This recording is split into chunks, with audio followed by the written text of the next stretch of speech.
શ્રી ખાખરાથળ પ્રાથમિક શાળામાં એક જોરદાર વાનગી મેળાનું આયોજન થયું. ચાલો આ અહેવાલમાં જોઈએ કે વિદ્યાર્થીઓએ કેવી કમાલ કરી. નમસ્કાર, હું પ્રશાંત ગવાણિયા શ્રી ખાખરાથળ પ્રાથમિક શાળાના વાનગી મેળાનો અહેવાલ રજૂ કરી રહ્યો છું. તો ચાલો સીધા જ આ કાર્યક્રમની વિગતો પર જઈએ.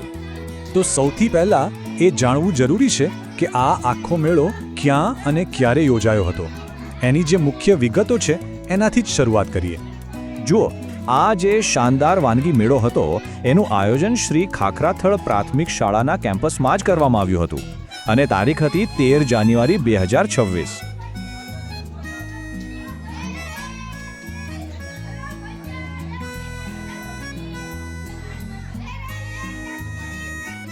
હવે કોઈ પણ કાર્યક્રમ સફળ ત્યારે જ થાય જ્યારે એની પાછળ કોઈનું મજબૂત આયોજન અને સાચું માર્ગદર્શન હોય. તો ચાલો જોઈએ કે અહીં આ જવાબદારી કોણે નિભાવી.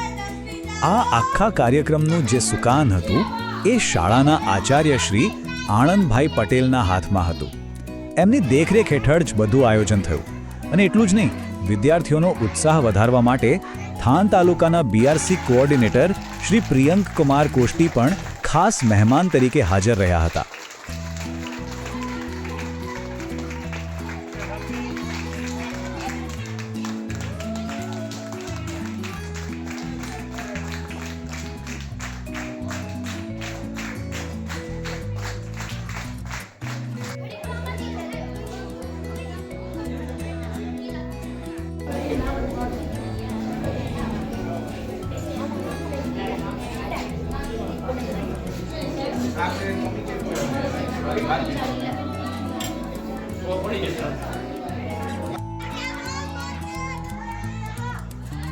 અને હા, આ મેળાની એક બહુ જ મહત્વની વાત, અહીં જેટલી પણ વાનગીઓ બની હતી એ બધી જ વિદ્યાર્થીઓએ શાળાના શિક્ષકોના ગાઈડન્સ હેઠળ જ તૈયાર કરી હતી.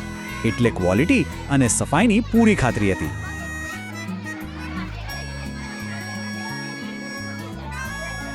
ચાલો હવે આવીએ આ અહેવાલના સૌથી મજેદાર અને સાચું કહું તો સૌથી સ્વાદિષ્ટ ભાગ પર, એટલે કે વિદ્યાર્થીઓએ જે જાતના ફૂડ સ્ટોલ્સ લગાવ્યા હતા એના પર.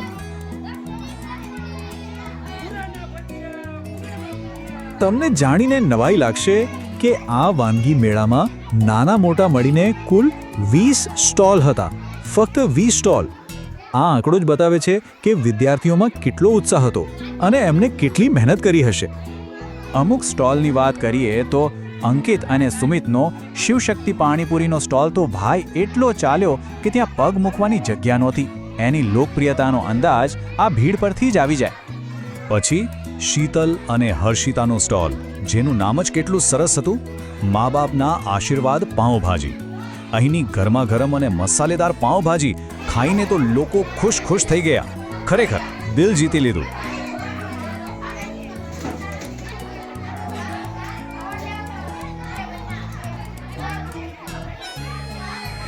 અરે તીખું તમતમતું ખાધા પછી કંઈક મીઠું તો જોઈએ જ ને. એના માટે સુમિતનો રાજા ખોડલ ગુલાબજાંબુનો સ્ટોલ હતો. લોકોએ ત્યાં મોં મીઠું કરવાની તક બિલકુલ ના છોડી. સાચે જ એ આખા મેળાનું એક ખાસ આકર્ષણ હતું.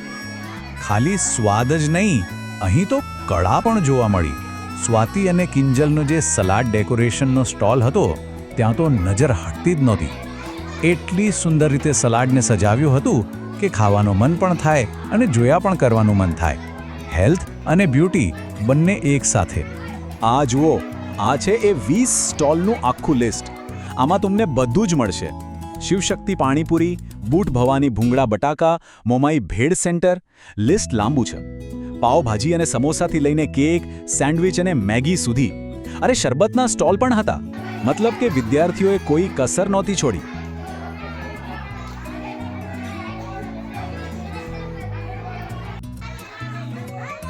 પણ આ બધા સ્ટોલ અને વાનગીઓથી પણ વધારે મહત્વની વાત શું હતી ખબર છે?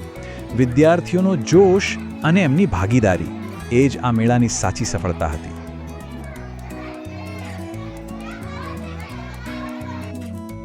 એવું નહોતું કે જેમણે સ્ટોલ નાખ્યા હતા એ જ કામ કરતા હતા. શાળાનો દરેક વિદ્યાર્થી આ મેળામાં જોડાયો હતો. લોકોએ એકબીજાના સ્ટોલ પર જઈને વાનગીઓ ખરીદી, ખાધી અને ખૂબ મજા કરી. આનાથી આખો માહોલ એકદમ જીવંત અને ઉત્સવ જેવો બની ગયો હતો.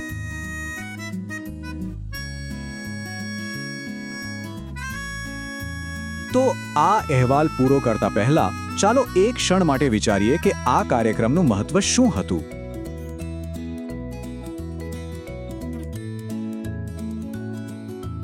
આ વાનગી મેળો ખાલી એક દિવસની મજા નહોતી. આ તો વિદ્યાર્થીઓ માટે એક શીખવાની તક હતી. ટીમમાં કેવી રીતે કામ કરવું, પૈસાનો વહીવટ કેવી રીતે કરવો અને આત્મવિશ્વાસ કેવી રીતે કેળવવો, આ બધું જ તેઓ શીખ્યા. એટલે સવાલ એ થાય છે કે આવા કાર્યક્રમો બાળકોના વિકાસ માટે કેટલા જરૂરી છે, ખરું ને? બસ આ જ સવાલ સાથે હું પ્રશાંત ગમાણિયા રજા લઉં છું. આભાર.